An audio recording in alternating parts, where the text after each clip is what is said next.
Hello friends, welcome once again to my YouTube channel. और जैसा कि आप सबको पता है कि 2025 में स्टॉक मार्केट बहुत ही वोलेटाइल रहा। इस शेयर मार्केट ने लगभग सिर्फ 7 से 8% का रिटर्न दिया है, जिसमें भी मोस्टली वो लार्ज कैप में ही रिटर्न था। मिड कैप में ना के बराबर और स्मॉल कैप में तो नेगेटिव रिटर्न था। वही अगर आप 2026 में आते हैं तो शेयर मार्केट में लगभग ओवरऑल -3 से 4% का रिटर्न रहा है अब तक। तो लोग as a defensive asset silver और गोल्ड बाय कर रहे हैं और हर लोग की जुबान पे दो ही नाम है, सिल्वर और गोल्ड। तो जैसा कि ये तो हमें पता है कि सिल्वर ने बहुत ही अच्छा रिटर्न दिया है, 200% का ज़्यादा रिटर्न दिया है पिछले एक साल में। गोल्ड ने भी बहुत अच्छा रिटर्न दिया है, लगभग 70 से 80% का रिटर्न दिया है। लेकिन हमें ये जानना जरूरी होगा कि गोल्ड और सिल्वर के अलावा भी एक ऐसा इंडस्ट्रियल मेटल है जो कि इसी के कंपैरेबल रिटर्न दे रहा है, और उसका नाम है कॉपर। तो आज हम लोग डिस्कस करेंगे कि कॉपर में अगर आप इन्वेस्ट करते हैं तो उसके क्या फ़ायदे हैं। तो देखिए, जैसा कि हमें पता है गोल्ड ने 70 से 80% का रिटर्न दिया है, सिल्वर ने मोर देन 200% का रिटर्न दिया है। लेकिन अगर हम सिर्फ कॉपर की बात करें तो कॉपर ने भी ग्रेटर देन 60% का रिटर्न दिया है पिछले एक साल में। तो हमें ये तो पता है कि गोल्ड और सिल्वर का प्राइस क्यों बढ़ता है। जब भी शेयर मार्केट फ्लक्चुएट करता है तो लोग अपने लॉस को कम करने के लिए, मतलब अपने लॉस को हेज करने के लिए बेसिकली गोल्ड और सिल्वर में शिफ्ट हो जाते हैं। इसीलिए गोल्ड और सिल्वर का प्राइस बढ़ रहा है। सिल्वर एक इंडस्ट्रियल मेटल भी है जिसका यूज़ मतलब इलेक्ट्रिक व्हीकल्स, डेटा सेंटर्स वगैरह में भी होता है, तो उस चलते भी सिल्वर का डिमांड ज़्यादा है। लेकिन सिल्वर के अलावा कॉपर भी एक ऐसा इंडस्ट्रियल मेटल है जिसका कि बहुत ज़्यादा डिमांड सोलर पैनल्स में होता है, इलेक्ट्रिक व्हीकल्स में होता है। इलेक्ट्रिक व्हीकल्स में तो कॉपर का जो डिमांड है वो नॉर्मल इंटरनल कंबशन इंजन की जगह 3 से 4 गुना होता है। आपका डेटा सेंटर्स में भी कॉपर का यूज़ होता है। तो कॉपर भी बहुत ही अच्छा एक मेटल है जो कि फ्यूचर में जिसका डिमांड बहुत ज़्यादा रहेगा और उसकी प्राइसेस बहुत बढ़ेगी। अब आप बात करोगे कि हम कॉपर में इन्वेस्ट करना है तो इन्वेस्ट कैसे करें। तो जैसे गोल्ड का तो हमें पता है, गोल्ड का ETF होता है, सिल्वर का भी ETF होता है। वैसे कॉपर का कोई लोन अलोन ETF नहीं होता है। कॉपर का जो ETF होता है वो मेटल ETFs होता है। तो मेटल ETF एक हमारा जैसे म्यूचुअल फंड होता है, तो उसमें बहुत सारे स्टॉक्स होते हैं, तो हमारा रिस्क डाइवर्सिफाई हो जाता है। तो वैसे कॉपर के लिए एक मेटल ETF है। मेटल ETF में आपका कॉपर के अलावा एल्यूमिनियम, जिंक, माइनी और इस टाइप की कंपनीज में भी इन्वेस्ट होता है। तो इसीलिए क्या होता है कि हमारा जो है म्यूचुअल फंड की तरह रिस्क डाइवर्सिफाई हो जाता है, तो वैसे इस टाइप से रिस्क डाइवर्सिफाई हो जाता है। तो अगर मैं आपको काइट में दिखाऊंगा अभी कि मेटल ETF का भी पिछले एक साल में कितना रिटर्न रहा है। लेकिन अगर लेट से कि अगर आपको ये बात पता होता कि कॉपर का डिमांड भी बढ़ने वाला है और आप लेट से कॉपर की कंपनीज के शेयर्स परचेज कर लेते, तो ये मैंने हिंदुस्तान कॉपर का शेयर का ग्राफ खोल के रखा है। तो इसमें आप क्लियरली देख सकते हैं कि जो 2025 में हम लोग यहाँ आ जाते हैं, ये 2025 में आ गया। तो 2025 का स्टार्टिंग में इसका प्राइस था 200 और अभी इसका प्राइस कितना है, एक साल में इसका प्राइस हो गया 675। ये तो 700 तक चल गया है, ये आज थोड़ा कम हुआ है। तो अगर आप इस 200 से 675 का प्राइस जंप देखेंगे तो लगभग 230% का रिटर्न है। तो आप लोन अलोन कॉपर में इन्वेस्ट नहीं करके अगर कॉपर की कंपनीज में इन्वेस्ट करते तो आपको सिल्वर के भी बराबर रिटर्न मिल जाता। आप मेटल ETF में इन्वेस्ट करते तो आपको कितना रिटर्न मिलेगा मैं वो भी आपको शो करूँगा।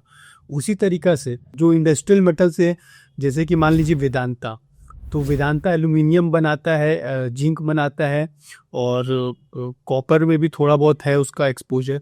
तो वेदांता का भी हम लोग देखेंगे कितना रिटर्न है, या हिंदुस्तान जी का हम लोग देखेंगे कितना रिटर्न है, और ये देखेंगे कि मेटल ETF में कौन कौन से कंपनी होते हैं। तो आइए मैं आपको वो दिखाता हूँ।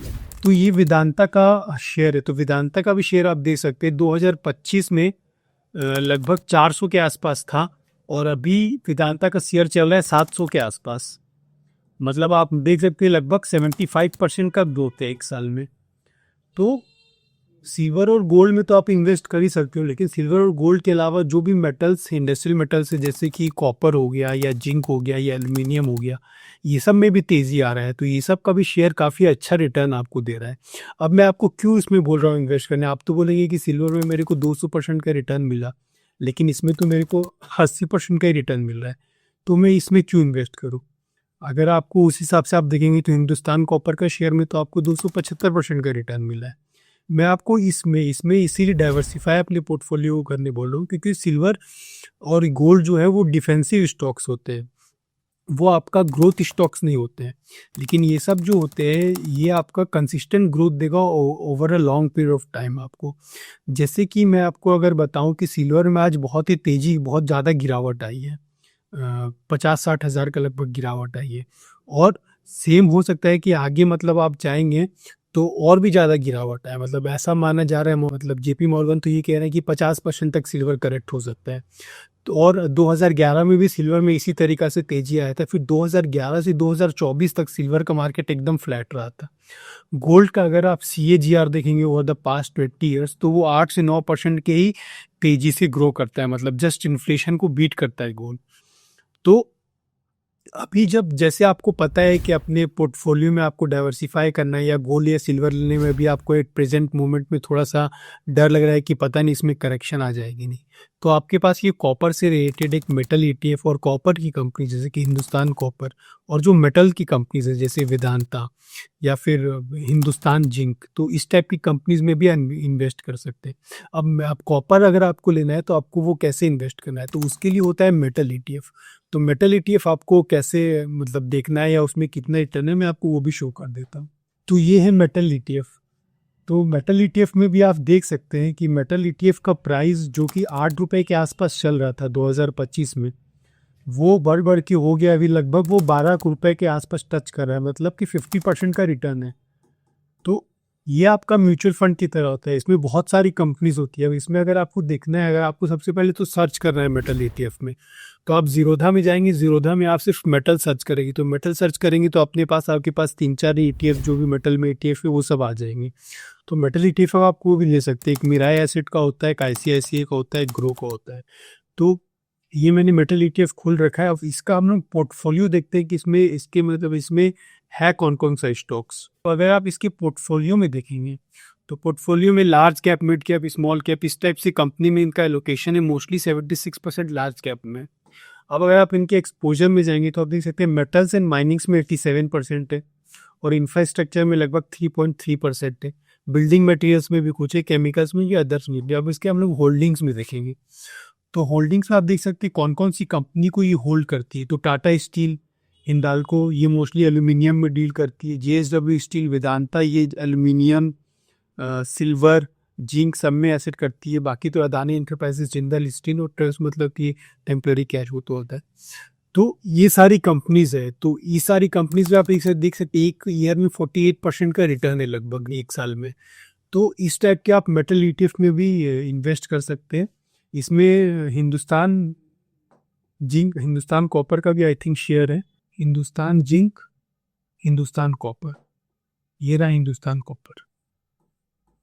तो हिंदुस्तान कॉपर का भी इसमें कुछ शेयर है। तो ओवरऑल आपका पोर्टफोलियो बहुत ही अच्छे से डाइवर्सिफाई हो जाएगा। तो सबसे पहला क्वेश्चन तो ये है कि जैसे मान लीजिए कि आप बोलेंगे कि कितना % हमारा एलोकेशन होना चाहिए, तो मैं आपको हमेशा बोलता हूँ कि आपका गोल्ड और सिल्वर में कभी भी आपका पोर्टफोलियो का 15% से ज़्यादा नहीं होना चाहिए। 15% में भी आपका 10% होना चाहिए गोल्ड में, आपका पोर्टफोलियो का कंप्लीट 5% होना चाहिए सिल्वर में। और अगर आप मेटल ETF भी खरीदते हैं जो कि अभी बहुत ही अच्छा ऑप्शन है, तो 10% का आप मेटल ETF खरीद सकते हैं। मेटल ETF या इससे रिलेटेड कंपनी जैसे कि हिंदुस्तान कॉपर हो गई या फिर हिंदुस्तान जिंक हो गई, इस टाइप की। तो ओवरऑल आपका पोर्टफोलियो का हो गया 25%। तो इसका एक बहुत ही अच्छा रूल मैंने एक जगह पढ़ा था कि गोल्ड, सिल्वर और कॉपर में आपको क्या किस परसेंटेज में एलोकेशन करना चाहिए। तो जो आपका गोल्ड, सिल्वर और मेटल ETF का जो भी कंपोजिशन है उसमें 40% गोल्ड का होना चाहिए, 20% सिल्वर का होना चाहिए और 40% कॉपर का होना चाहिए। तो अगर मेरा पोर्टफोलियो में ओवरऑल 25% ही है तो 25% में 10% अगर गोल्ड का है तो ओवरऑल गोल्ड, सिल्वर और कॉपर में मेरा 40% गोल्ड का हो जाएगा। ओवरऑल गोल्ड, सिल्वर और कॉपर का जो है वो 20% ही हो जाएगा, 40% ही हो जाएगा। मतलब कि आपका जो गोल्ड, सिल्वर और मेटल्स है तो उसमें 40% आपका गोल्ड का होना चाहिए, 20% सिल्वर और 40% कॉपर, और ओवरऑल पोर्टफोलियो का आपका 25% से ज़्यादा इसमें नहीं होना चाहिए। तो इस वीडियो में मैंने आपको बहुत ही अच्छे से एक्सप्लेन कर दिया है कि अभी क्यों इंडस्ट्रियल मेटल्स इतना डिमांड में है। इंडस्ट्रियल मेटल में मोस्टली कॉपर, और कॉपर से रिलेटेड अगर आपको कंपनी में इन्वेस्ट करना है तो आप हिंदुस्तान कॉपर में कर सकते हैं, लेकिन हिंदुस्तान कॉपर अभी ऑलरेडी बहुत हाई जा चुका है, तो उसके लिए आप थोड़ा वेट कर सकते हैं। जैसे ही वो डिप आएगा, जैसे आज उसमें 8-10% का लगभग गिरावट है, तो इस डिप में आप थोड़ा थोड़ा बाय कर सकते हैं। और उसके अलावा मेटल ETF में आप इन्वेस्ट कर सकते हैं, आंख मीच के अभी भी आप इन्वेस्ट कर सकते हो। ऑल्दो इतना हाई चला गया, लेकिन इन्वेस्ट कर सकते हैं, आपको अच्छा ही रिटर्न मिलेगा आने वाले टाइम पे। उसके अलावा गोल्ड और सिल्वर में तो थोड़ा थोड़ा आप अपने पोर्टफोलियो को डाल ही सकते हैं। तो होप सो कि मैंने आपको बता दिया है कि कॉपर के बारे में अच्छे से एक्सप्लेन कर दिया है इस वीडियो में। तो इस वीडियो के लिए बस इतना ही रखते हैं। अपना ध्यान रखिए। शुक्रिया।